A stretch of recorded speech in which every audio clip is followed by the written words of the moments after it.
Bismillahirrahmanirrahim. Assalamualaikum warahmatullahi wabarakatuh. Nama saya Nabila, saya Fiti Sazali. Saya dari kelas 3E. Okey, saya di sini akan membentangkan tentang muka hadapan saya, iaitu e-Bulletin edisi Februari 2021, iaitu tentang subjek Kosmologi Tanah Arab yang membincangkan tentang 3 tajuk, iaitu Wukuf di Arafah, Bermalam di Muzdalifah dan Bermabit di Mina.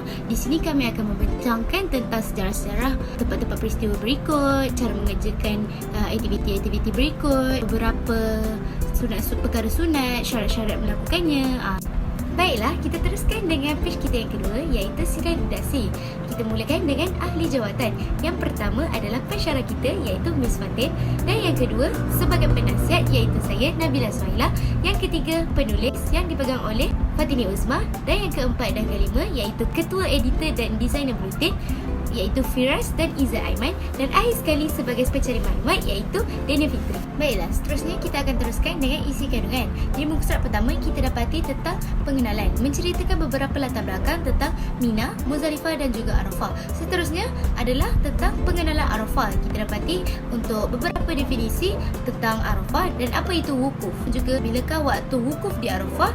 Seterusnya di page-nya kita akan dapat iaitu tentang beberapa kisah tentang Jabal Rahmah. Page yang keempat iaitu kita akan dapati apa yang perlu dilakukan ketika berada di padang Arafah dan juga syarat-syarat berwukuf. Bagi page yang kelima, kita boleh dapati nama-nama lain hari Arafah.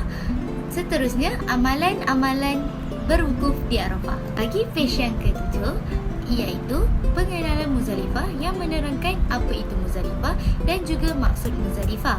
Bagi page yang ke-8 pula, menerangkan tentang bilakah waktu bermabit di Muzdalifah dan juga aktiviti yang boleh dilakukan ketika bermabit di Muzdalifah.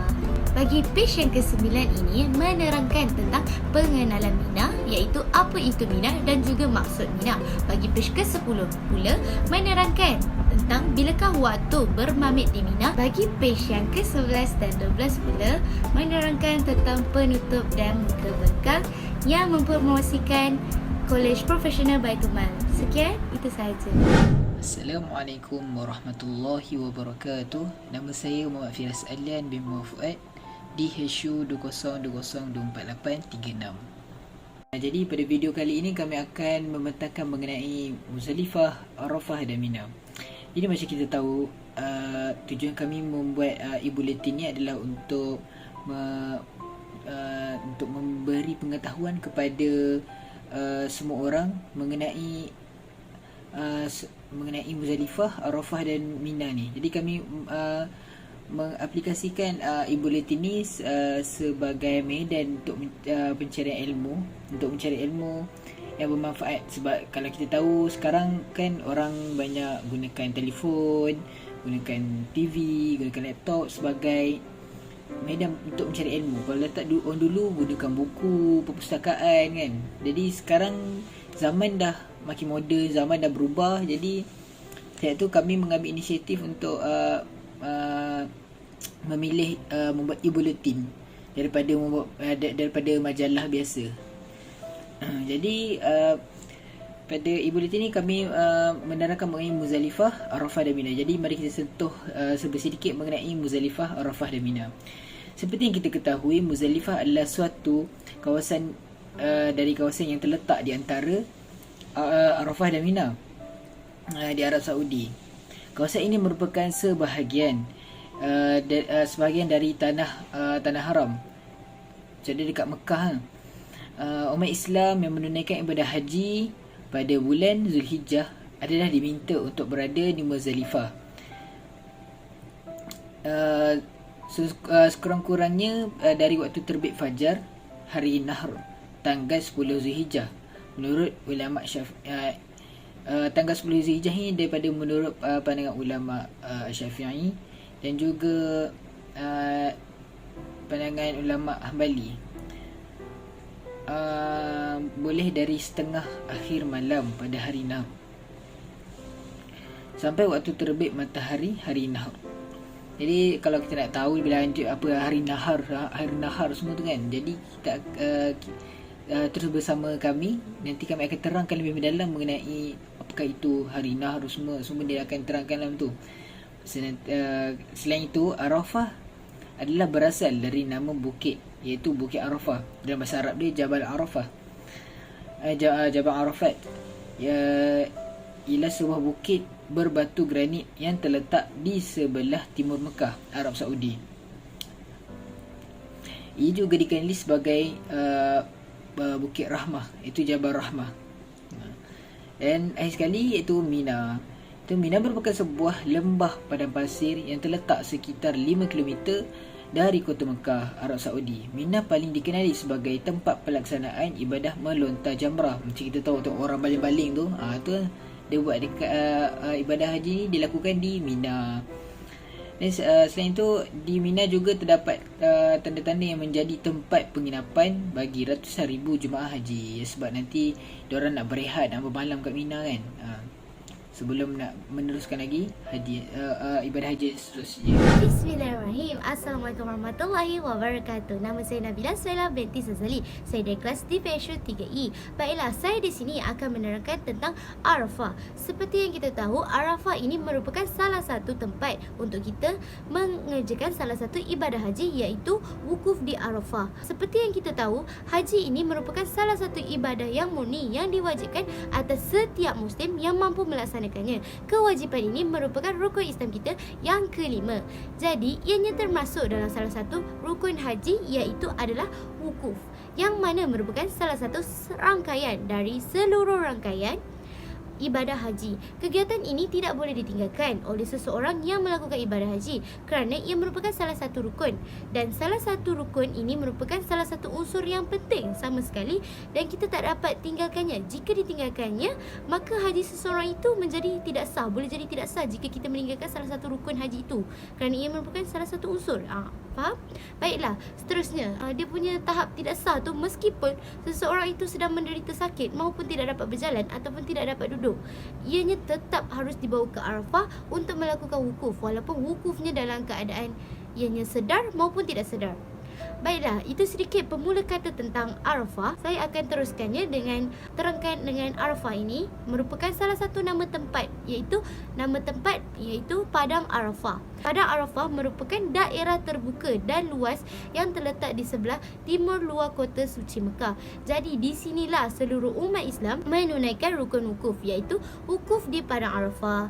Wukuf di Padang Arafah ni merupakan salah satu rukun haji bagi mengingati kembali peristiwa Nabi Adam AS dan Hawa yang telah diturunkan ke bumi dari syurga atas sebab mengingkari perintah Allah dan terberdaya oleh tipu daya syaitan. Baiklah, saya akan menceritakan sedikit kisah Adam dan Hawa yang mereka telah dipisahkan di dunia ini dan mengambil masa 40 tahun untuk bertemu kembali. Jadi tempat pertemuan mereka adalah di Gunung Arafah, tepatnya di Jabal Rahmah, iaitu Gunung Rahmah. Di sinilah bertahun-tahun mereka memohon ampun dari Allah dan akhirnya permohonan mereka diterima oleh Allah.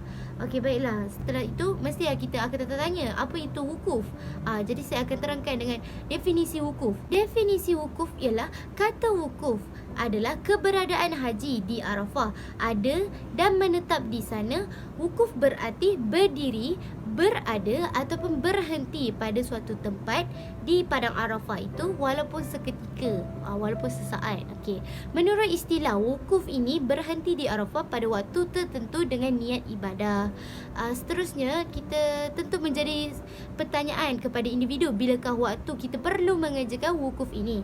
Masanya bermula dari tergelincir matahari masuk waktu zuhur di Arab Saudi hari ke-9 Zulhijjah sehingga seketika sebelum terbit fajar masuk waktu subuh waktu Arab Saudi pada hari ke-10 Zulhijjah. Waktu afdalnya adalah berwukuf sebahagian dari siang hari 9 Zulhijjah dan sebahagian dari malam 10 Zulhijjah. Jadi kita wukuf di Padang Arafah ni pada 9 Zulhijjah ni bermaksud kita berhenti seketika di padang itu pada 9 Zulhijjah. Kita berada di Padang Arafah ni dalam keadaan suasana yang hangat ni dan panas adalah kerana untuk kita memberi peringatan awal kepada kita umat Islam mengenai keadaan di padang mahsyar kelak nanti, di mana semua manusia tanpa mengira bangsa, pangkat maupun kedudukan dan keadaan kita akan dihimpunkan untuk menerima penganilan berdasarkan amal makruf dan nahi mungkar mereka ataupun kita semasa di dunia kini. Kita akan dipersoalkan di sana. Jadi sebab itulah Rasulullah sallallahu alaihi wasallam bersabda, tiada hari yang lebih disukai Allah dan dalam melaksanakan amalan soleh daripada hari-hari ini, iaitu 10 hari pada Zulhijjah. Baiklah, akhir sekali saya akan menerangkan tentang Jabal Rahmah yang merupakan satu bukit yang terdapat di Arafah, iaitu Jabal Rahmah ini yang bermaksud Bukit Kasih Sayang. Sweet kan nama dia? Okey, bukit ini terdapat di Gunung Arafat yang menjadi tumpuan untuk umat Islam berdoa. Baiklah, di bukit ini didirikan sebuah tugu putih bagi mengenang pertemuan antara Nabi Adam AS dan Hawa setelah mereka dikeluarkan dari syurga dan dipisahkan dari dua daratan kerana hasutan iblis. Saya yakin ramai dah tahu kisah ini, bahawa Nabi Adam AS dilarang untuk memakan salah satu buah dari salah satu pokok di taman syurga itu. Tapi akhirnya Nabi Adam AS termakannya juga kerana hasutan iblis. Mesti semua tahu kan kisah ni? Okey, jadi saya akan teruskan dengan Jabal Rahmah ni. Ia juga merupakan tempat wahyu terakhir kepada Nabi Muhammad SAW ketika baginda melakukan wukuf. Wahyu tersebut bermula dalam surah Al-Ma'idah. Okey, baiklah, pada hari Arafah ni, di sekitar Masjid Namirah, iaitu lokasi bersejarah yang menjadi tempat perkemahan Rasulullah SAW dan sahabat baginda sebelum tiba waktunya untuk wukuf, akan kelihatan kat sini di bahagian sekitar masjid ini akan kelihatan ribuan manusia. Situasi sama juga akan kelihatan di lokasi bersejarah lain seperti Bukit Jabal Rahmah itu. Yang di kaki-kaki bukit ini terdapat batu-batu tempat Rasulullah SAW berwukuf. Okey, kat sini kita akan nampak di kaki-kaki bukit ini, di tepi-tepi batu ini akan ada umat-umat Islam berdoa di situ. Selain itu, ada juga yang berjalan. Terdapat juga jemaah yang duduk di dalam ratusan ribu kemah yang didirikan di seluruh padang Arafah yang berkeluasan 10 km persegi tersebut. Okey, kat sini di kawasan itu akan ada kemah-kemah dalam ukuran 10 km sepanjang kawasan Arafah itu untuk diorang berehat sebentar. Okey, sekian itu sahaja dari saya tentang apa itu Arafah dan keterangan-keterangannya. Okey, saya teruskan dengan kawan saya yang seterusnya untuk menerangkan yang selanjutnya. Sekian, terima kasih. Assalamualaikum. Assalamualaikum warahmatullahi wabarakatuh. Saya Izzat Aiman bin Jamaat dari kelas DPHU 3E. Jadi saya nak menceritakan sedikit apa yang perlu kita lakukan ketika berada di Padang Arafah. Ramai yang tanya ni. Jadi di Padang Arafah ni adalah tempat kita menyesali segala dosa yang pernah kita lakukan, dan di situ jugalah kita boleh memohon pengampunan daripada Allah, semoga permintaan kita diterima. Jadi apa yang kita lakukan di sana adalah bertujuan untuk kita memohon ampun hanya kepada Allah, dan di sanalah kita bertaubat, kita meminta kepada Allah untuk mengampunkan segala dosa dan kesalahan yang pernah kita lakukan. Jadi ketika berada di sana, mohonlah hanya kepada Allah dan mintalah dengan bersungguh supaya Allah mengampunkan segala kekhilafan kita selama kita hidup di dalam muka bumi ini, dan ianya dilaksanakan pada selepas gelincir matahari, yakni setelah masuk waktu zuhur pada 9 Zulhijjah sehingga sebelum fajar, iaitu sebelum subuh pada 10 Zulhijjah.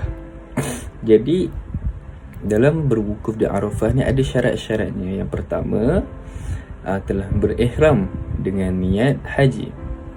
Yang kedua, seorang yang beribadat dalam keadaan yang tidak gila, tidak mabuk dan tidak hilang akal sepanjang masa. Jadi maksud di sini tidak gila. Pelik juga kan kalau orang gila. Fahamlah orang yang kurang siuman. Jadi yang kedua adalah tidak mabuk. Bila mabuk ni kita berada dalam keadaan yang khayal. Kita sendiri tak tahu apa yang berlaku. Sebab apa? Sebab kita tengah mabuk. Jadi bukan syarat-syarat dia adalah tidak mabuk. Yang ketiga, tidak hilang akal sepanjang masa. Jadi yang seterusnya juga berada di bumi Arafah walau seketika di dalam waktu wukuf. Kita wukuf di Arafah, takkan tiba-tiba kita berada di di Madinah Al-Munawwarah, tiba-tiba kita nak wukuf di Arafah, kita berada di Masjid Quba. Tak.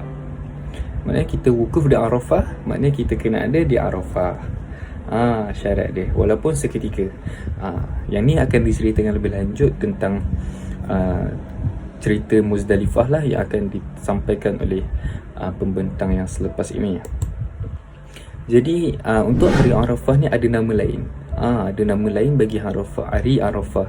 Yakni sekiranya wukuf hari Arafah ini jatuh pada hari Jumaat, ia akan digelar sebagai Haji Akbar. Dan para jemaah harus memanfaatkannya kerana di sebalik Haji Akbar ini mempunyai kelebihan menunaikan 70 kali haji. Kalau kita tunaikan haji sekali haji pun, orang kata Allahu Akbar, keindahan yang kita dapat tu, kelebihan yang kita dapat tu pun dah cukup. Tapi kalau jatuhnya pada Haji Akbar ni, kita kena manfaatkannya. Kerana apa? Kerana kelebihan yang berada di dalam itu, umpama kita menunaikan haji sebanyak 70 kali.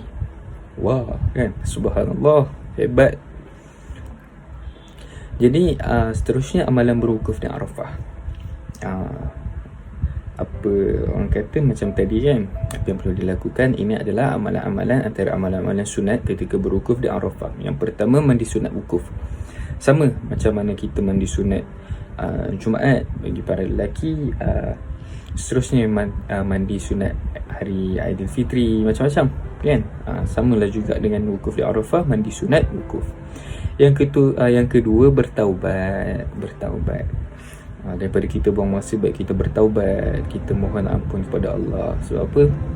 Kita ni lumrah sebagai seorang manusia, kita dilahirkan dalam keadaan yang penuh dengan dosa. Kita dilahirkan sebagai seorang pendosa, kita dilahirkan sebagai seorang yang zalim.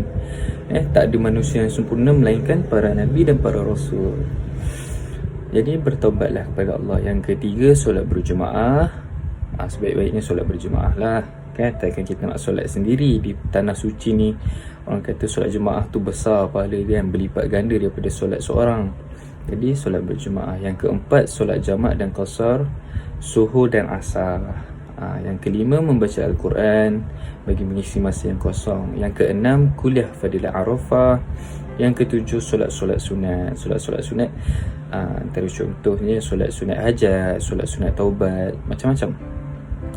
Solat sunat istikharah ke kan, bagi yang mencari, yang masih belum menemui jodoh kan. Yang ke-8, Qiyamul Lail sepertiga malam lah kan. Kalau ikut orang-orang kata, kalau kita pernah dengar penceramah-penceramah ustaz-ustaz di luar sana, diorang kata apa, waktu tengah malam ni trafik dia tak jam, trafik dia clear. Maknanya waktu Qiyamul Lail ni lah kita direct hanya kepada Allah.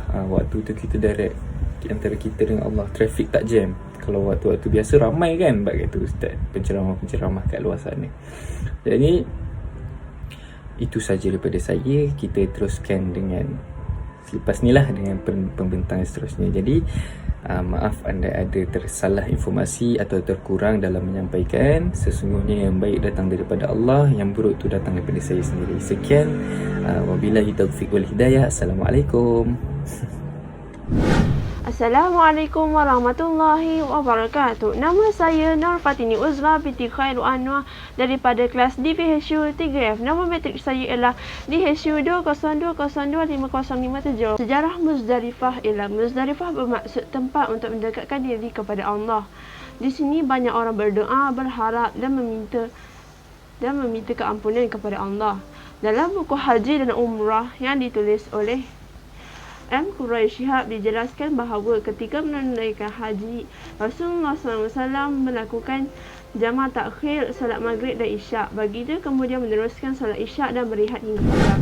Kali ini saya ingin membentangkan tentang bermabit di Muzdalifah. Bilakah waktu berada di Muzdalifah?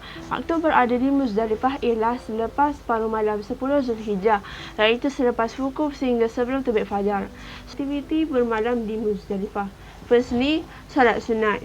Yang kedua, berzikir. Yang ketiga, membaca Al-Quran. Yang keempat, mengutip anak batu. Yang kelima, berdoa. Dan yang keenam, bertalbiyah. Selain itu, amal-amal sunat yang lain ialah salat maghrib dan isyak jamak takhir jika belum menunaikannya. Yang kedua, mengutip 7 biji anak batu untuk melontar di jamrah kurbah pada keesokan harinya. Yang ketiga, mabit di Muzdalifah hingga terbit fajar subuh dan salat subuh pada awal waktunya. Yang keempat, terus berada di Muzdalifah hingga langit cerah. Yang kelima, banyak berzikir dan berdoa dengan bersungguh-sungguh kepada Allah. Yang keenam, bertalbiyah dalam perjalanan ke Mina dan berhenti setelah selesai melontar jamrah kubra pada 10 Zulhijjah adalah sunnah. Bermalam di Muzdalifah hukumnya wajib dalam haji. Maka siapa sahaja yang meninggalkannya diharuskan untuk membayar dam. Dianjurkan untuk mengikuti jejak Nabi Muhammad SAW, bermalam hingga memasuki waktu salat subuh, kemudian berhenti hingga fajar menguning. Namun bagi orang-orang yang lemah seperti kaum wanita, orang-orang tua dan yang seperti mereka, boleh meninggalkan Muzdalifah setelah lewat malam. Setelah salat subuh, jemaah haji berangkat menuju ke Mina. Muzdalifah disebut juga dengan jamak perkumpulan, dinamakan demikian kerana orang-orang yang berkumpul di tempat orang-orang berkumpul di sana. Sebagai ulama mengatakan Masya'il Haram hanya suatu tempat di Muzdalifah, bukan seluruh wilayahnya. Dalam hadis Jabir yang panjang, namun begitu, ada hadis yang meriwayatkan ini: apabila kamu telah bertolak dari Arafah, berzikirlah kepada Allah di Masya'il Haram. Berzikirlah dengan menyebut nama Allah sebagaimana ditunjukkannya kepadamu. Terima kasih. Bye. Assalamualaikum. Saya serahkan ini kepada pembentang seterusnya. Assalamualaikum warahmatullahi wabarakatuh. Nama saya Muhammad Daniel Fitri bin Abdul Bakar daripada kelas DPSU 3F, Geometri DPSU 202-02-4333. Saya akan menerangkan tentang tajuk beribadah di Mina. Mina merupakan sebuah lembah padang pasir yang terletak sekitar 5 km dari kota Mekah, Arab Saudi. Mina paling dikenali sebagai tempat pelaksanaan ibadat melontar jamrah bagi ibadah haji. Selain itu, di Mina juga terdapat tanda-tanda yang menjadi tempat ribuan jemaah haji yang berada di sana. Sebelum jemaah haji ingin bertolak ke Mina, mereka akan bermalam di Muzdalifah sehingga terbit waktu fajar. Di sana mereka akan melaksanakan solat maghrib dan isyak secara jamak dan qasar. Usai selepas itu, selanjutnya jemaah haji akan pergi ke Mina untuk melempar jamrah. Terdapat 3 lokasi melontar jamrah, iaitu Jamrah Aqabah, Jamrah Wusta dan Jamrah Ula. Di Mina, jemaah haji wajib bermabit pada malam 11 hingga 12 Zulhijjah bagi jemaah haji yang melaksanakan nafas awal, atau bermalam 11 hingga 13 Zulhijjah bagi jemaah haji yang melaksanakan nafas sani.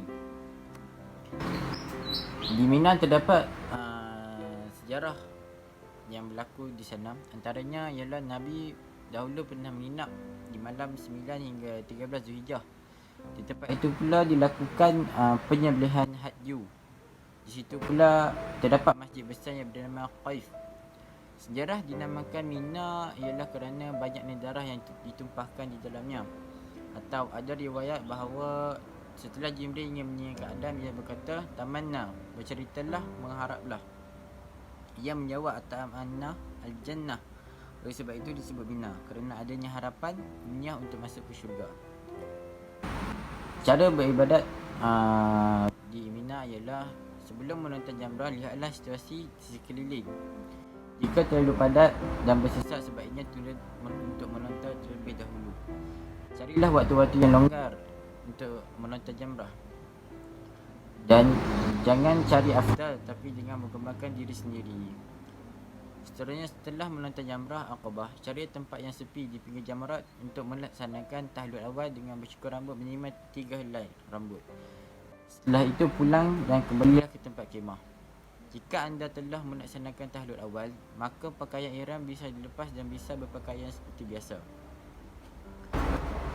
Seterusnya, beristirahatlah dan dengan cukup di kemah. Guna persiapkan diri untuk melontar jamrat Ula, Wusta dan Aqabah pada tanggal 11 hingga 13 Zulhijjah. Akhir sekali, setelah selesai melaksanakan melontar jamrah baik, maka mengambil nafas awal ataupun nafas sani. Jemaah haji akan pulang ke pondok atau hotel di Makkah untuk beristirahat. Sekian daripada saya. Assalamualaikum warahmatullahi wabarakatuh. Jadi kembali lagi bersama saya di akhir, iaitu pada penutup lah. Setiap permulaan pasti akan ada pengakhirannya. Jadi kita sampai di pengakhiran video kita. Jadi kita telah baca pasal Muzdalifah, Arafah dan Mina kan. Jadi tempat-tempat ni adalah tempat yang wajib dikunjungi bila kita melakukan haji. Terdapat pelbagai sejarah-sejarah mengenai tempat-tempat macam ni, macam contoh Melaka kan. dia tahu suatu tempat, pasti tempat tu mesti ada sejarah dia. Kalau kita nak ni kan, kalau kita pergi satu tempat mesti kita nak tahu apa sejarah pasal ni kan. Sejarah pasal tempat ni apa, sejarah pasal tempat ni apa. So bila kita pergi satu tempat mesti kita nak tahu kan, mesti kita nak tahu. Macam contoh kisah di Arafah kan.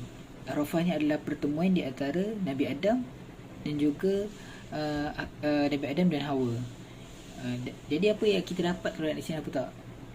Cinta sejati. Kita dapat apa tu? Kita dapat tahu bagaimanakah cinta sejati tu. Macam mana cinta pasangan tu kan. Kadang-kadang kita tengok zaman sekarang kan, cinta break tak apa-apa kan. Jadi yelah, itu dapat salah satu contoh lah. Tak semestinya cinta, tapi ya, kalau boleh kaitkan dengan persahabatan. Maksud dekat itu kasih sayang di antara sama insan tu sendiri.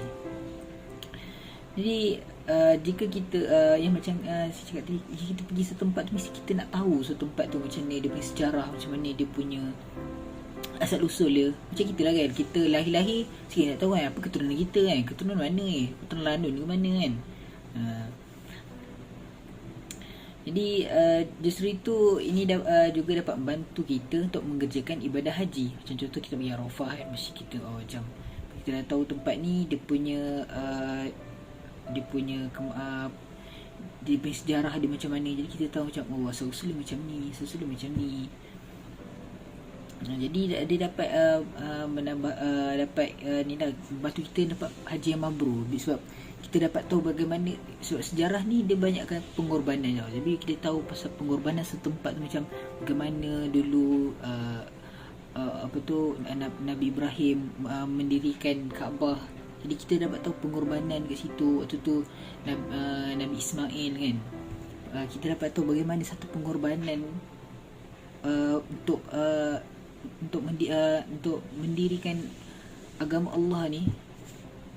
Jadi bila kita buat haji tu, kita dapat tahu macam ni cerita dia. Jadi kita dapat sambil kita buat ibadah, sambil kita menghayati bagaimana perjuangan orang-orang dulu, bagaimana perjuangan Rasulullah, bagaimana perjuangan para sahabat kan, di Mekah, di Madinah. Ini sampai situ sajalah. Cakap baby panjang kan, takut salah cakap ke apa. Tapi yang baik itu datang daripada Allah, dan buruk itu datang daripada diri kami sendiri. Kami minta maaf jika terdapat salah silap, salah tutur kata, terkesar bahasa. Kami minta maaf dari hujung rambut hingga ke hujung kaki. Dengan itu kami mengucapkan wabillahi taufiq wal hidayah. Wassalamualaikum warahmatullahi wabarakatuh.